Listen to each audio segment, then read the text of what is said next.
You know that you are more than these physical bodies that you see, that you are source energy extended out here on this leading edge, and that everything that is non-physical is extended out here on this leading edge with you, and that when you want something, those of us who are non-physically focused are out here focused upon your desire.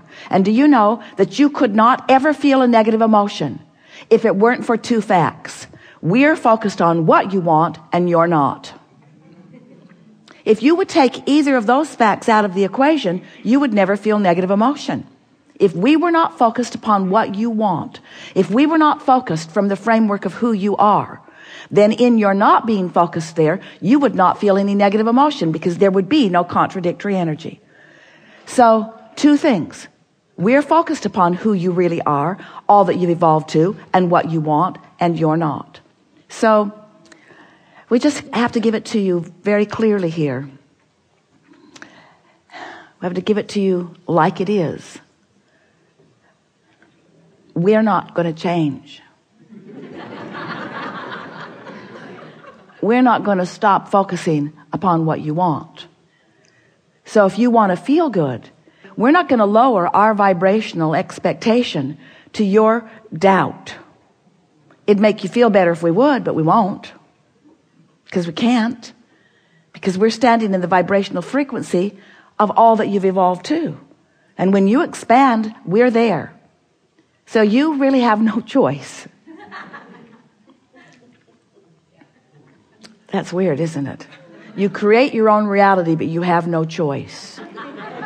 You create your own reality, but you have no choice if you want to feel good, other than to find somehow, some way to raise your frequency to match that of your vibrational desire, of the vibration of who you really are. We're eager to talk with you about anything that is important to you. We know that many of you have been listening to us for a long while, so you've been hearing us give our explanation of how you fit into the bigger scheme of things. We're going to give it to you briefly, and then we're going to open it for conversation about anything that you want. You were source energy before you came into this physical body, and the larger part of you still is. The part of you that's here in this physical body is exploring contrast, knowing what you don't want and knowing what you do want, and constantly sending rockets of desire or rockets of expansion that the larger part of you is accomplishing, is achieving. And that's why you can feel emotion, because a part of you is in a high frequency, and if the rest of you isn't, you're going to feel the discord, and that's what negative emotion is. When you feel elation, when you feel passion, when you feel turned in, tapped in, turned on, when you feel excited or happy, when you're in love or feeling appreciation, your vibration is at the same frequency of that source within you. There's no separation between that which is you and that which is us. We're all blowing and flowing right here in this physical life experience. And that's when you put the ball in the hoop. That's when you're so clear-minded. That's when your agility is at its highest. That's when your comprehension is at its highest. That's when your moving in and out of your life experience is at its best. That's when you're the wittiest. That's when you're the funniest. That's when you're the clearest. That's when you feel the best. That's when you are being who you really are.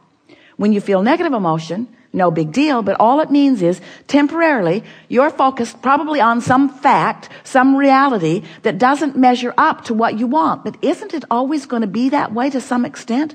Aren't you always going to be expanding into a new idea? Can you go through a day? Can you go through an hour in a day? Can you go through any time at all without your exposure to life causing you to realize that you want a little bit more economy in your gasoline consumption, a little bit more convenience as you move about?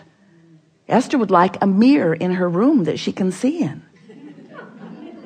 She's walking all around her sleeping room this morning, and the only mirror is in the bathroom, and she thought, I want another mirror.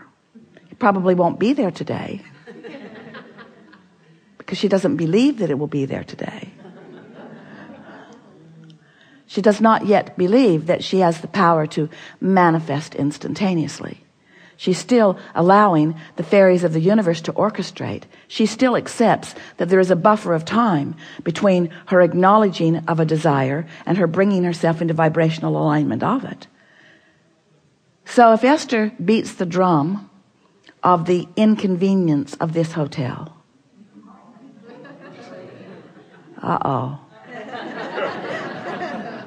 if Esther beats the drum of the inconvenience of this hotel, the next hotel that is ordinarily really convenient can't be for her. When the rooms are chosen, she will not be given the room she desires. When the girl who brings her breakfast is chosen, she won't be the one Esther desires. She will forget the milk. She will. She will be very nice when she brings the milk 35 minutes later.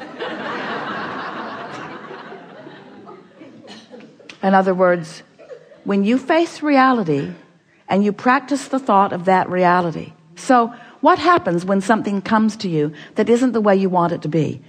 What do you do about it? You observe it. You usually comment to someone about it.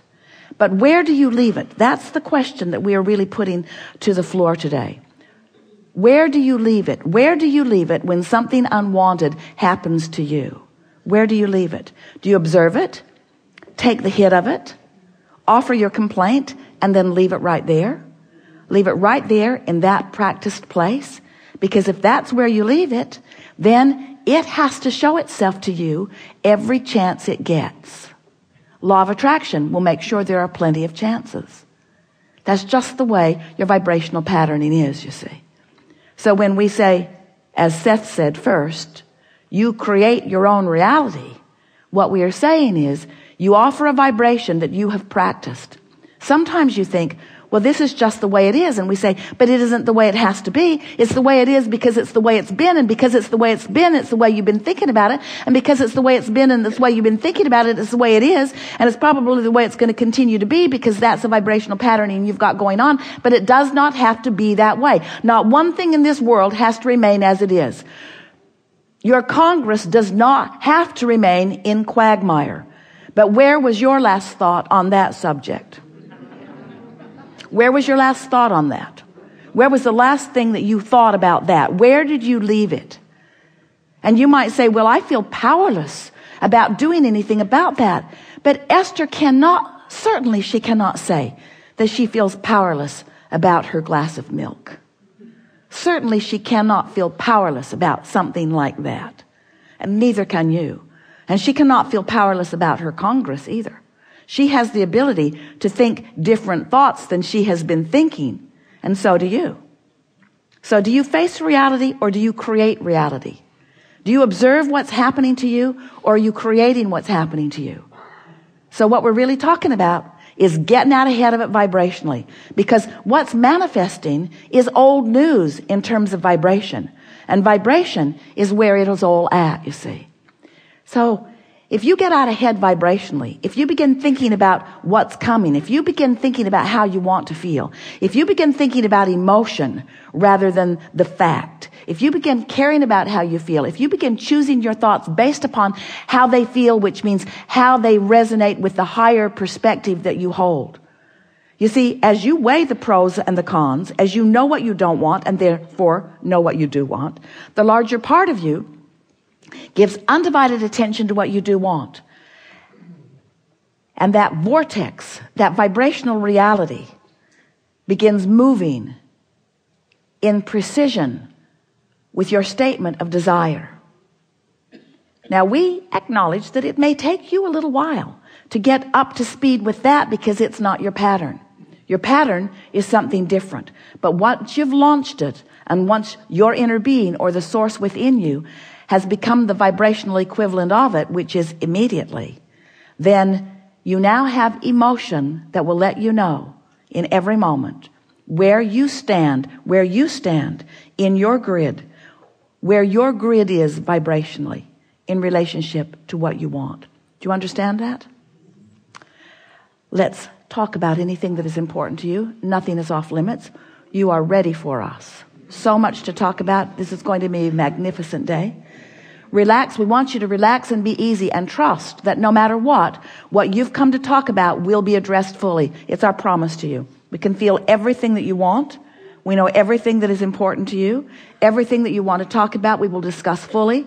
It's up to you to get into a vibrational place where you will receive it fully. Some of you will not actually sit in the chair. Many of you will. We're going to move faster through this crowd today than we usually do. We're going to take shorter amount of time on questions. Don't sit here and expect to be here for 15 or 20 or 30 minutes. We're going to take shorter segments so that more people will get in the chair. There's going to be continuity to this conversation. You're going to marvel at the way it unfolds. And it's going to be great fun. Start right here.